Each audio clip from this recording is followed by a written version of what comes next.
Hello, Shadowwolf here, and today we're going to take a deep dive on the top 5 things that I think are the core essential, the core foundation of what makes a great masterpiece anime. Rather, if you're an aspiring artist or someone who just enjoys watching a ton of anime like myself. Now, I've seen tens, hundreds, thousands, the list goes on of how many anime I've watched. Good anime, bad anime, masterpieces, even hentai. But with that said, let's dive straight in. When it comes to anime, one of the things that stand out is how you present your style. A style determines a certain look, a certain aspect of the show. If you want to give it a classic 90s feel, like Cowboy Bebop for example, or even an early Dragon Ball Z, you could tell a huge shift from the early stages of how fleshed out these characters look, from the hair, from how the world looks, their designs, even the Super Saiyan introduction, in comparison to Dragon Ball Z Super's shiny action figure art style. Or maybe you want to go for a cyberpunk feel to bring out the edginess of the show. Now you might be confused, but let's go for an example. This might not be an anime, but let's take a look at Batman Beyond. The world, the tonality of the show is just unmatched. You can feel the streets walking around, gazing up at the buildings. Even the intro has a way to reel you into the show. Or maybe you want a samurai style type feel, and the town of Edo or something along those lines, like Samurai Champloo. You could tell just by gazing at it, how they're dressed, the buildings, everyone walking around with swords. Those are the key details that really stand out about a show to get your mind racing. There are a multitude of styles to choose from, but having something stand out is a good way to start. First is a bland generic background, your standard anime character designs, nothing unique. A bland black-haired girl, bland blonde. They just kind of fade into the background pretty easily. Have you ever had an anime that you've watched, but you dropped at episode 1 and it made you click away because you didn't want to stay? Well, that's probably due to the 5 things we're going to cover in this video. Characters. When it comes to a show and you click on the first episode, in those first 25 minutes before the episode ends, you want to have an audience attach themselves to a character. They want someone they can resonate with, someone they can root for, or an overpowered character. It could range from a main character with a tragic backstory, or maybe he or she is the loner type, or maybe the intelligent badass type. But if you can't start there, what about their faults? I'll just use an example. Shikamaru from Naruto. His characteristic is being lazy. That's his role. So to not stand out or try his hardest, he's basically an extremely intelligent person with a high IQ.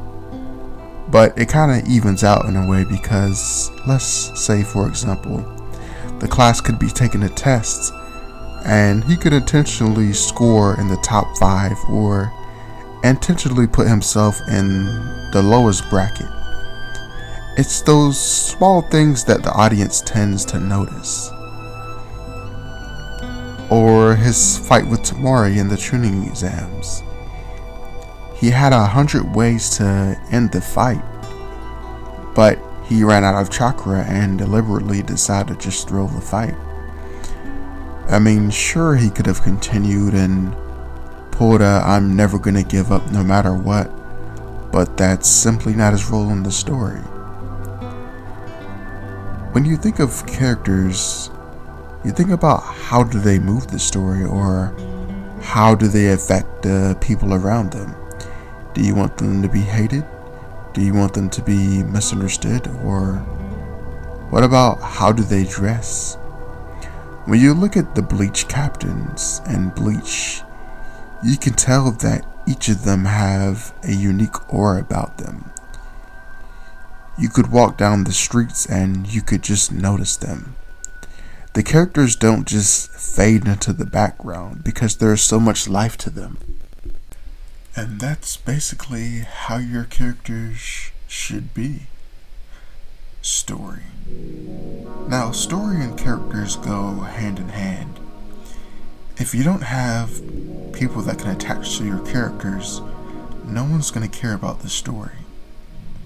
When it comes to story, you think about what is the journey for these characters. In One Piece, Luffy says he wants to be the king of the pirates. So you can tell it's going to be a long, adventurous journey about him becoming the king of the pirates. In the first episode of Attack on Titan, when Aaron's mom gets killed by the Titan, and he swears to slaughter them all, you can tell it's going to be a revenge story about him trying to kill the Titans. Are your characters trying to save the world, or are they trying to go back in time, or is it a simple romance story? What are the obstacles these characters have to overcome? There are many adversities and many ways to go about this, so I'll just keep this part short for now. Music. Now, I'll say I am a huge technical nerd when it comes to music, and not necessarily openings or endings, since those are usually skipped, but I can't stress how important music is. It is the identity of your show. It literally brings your show or video game to life. It puts all the pieces together like glue. If I was to pick up a Persona game or pick up a Silent Hill 2 game, I could look at the cover and go, yeah, this looks like the game. But when I play the game, when I'm roaming through the streets, I can immediately recognize where I'm at. But if you want an example of how music drastically affects the tone of your show, I'll just use this example. I'll simply use the same scene again. One bad soundtrack and one good soundtrack.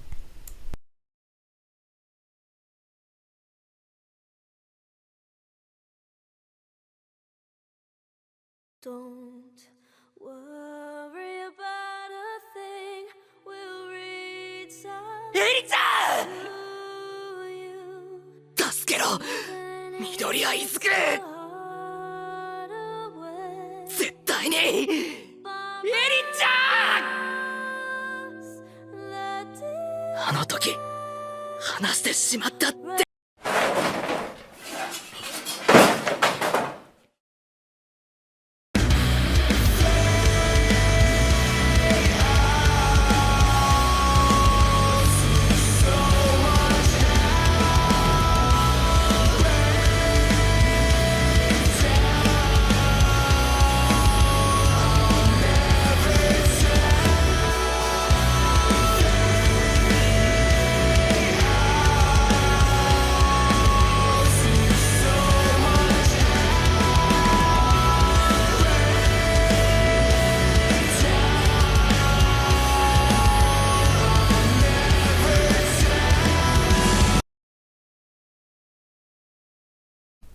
Now, just by those two tracks, I'm pretty sure you could guess what works better for this scene. All of the things I'm mentioning are very crucial. If someone were to ask me to name 100 anime right off the bat, other than the big three, my mind races to the songs, the characters, or how impactful the story was. Shows like Darker Than Black, Durarara, Samurai Champloo aren't widely talked about as much as Dragon Ball Z or Naruto. But it's been a decade since I've seen these shows and I still remember them very well because the artists left such an impact behind, music-wise, especially Samurai Champloo, a very masterful songwriting composer. Moving on to our next final piece. Now, world building. When you think of world building, it's a very bit of a broad niche, so I'll try to go more in depth with this. I think of the world itself telling a story of how it interacts with the characters. Does the world have a magic system or special powers? Let's take My Hero Academia for example. Everyone in the world has this thing called quirks. Quirks can consist of super strength, super speed, gravity, just your standard superhero stuff you see in the comics. But that's basically what their entire world is based off of. Or maybe a better example would be Attack on Titan. The city is covered by huge walls to match the premise of the show, to block out the giant titans from breaching the walls, coming to slaughter everyone. So I can't imagine seeing that same type of scenery being put in any other show. I can't compare an Attack on Titan world to a Dragon Ball Z world, or vice versa, because those worlds are built specifically for the series. I mean, could you imagine those walls blocking out the Saiyans from coming in, blowing up the town? But all in all, I think that summarizes our entirety of this video. The top 5 anime essentials that I believe defines an anime.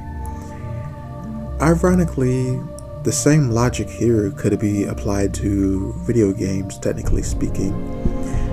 And I could have added some runner-ups like voice acting and other small things I might have missed.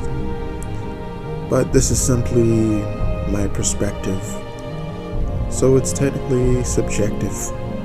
There's no right or wrong answer.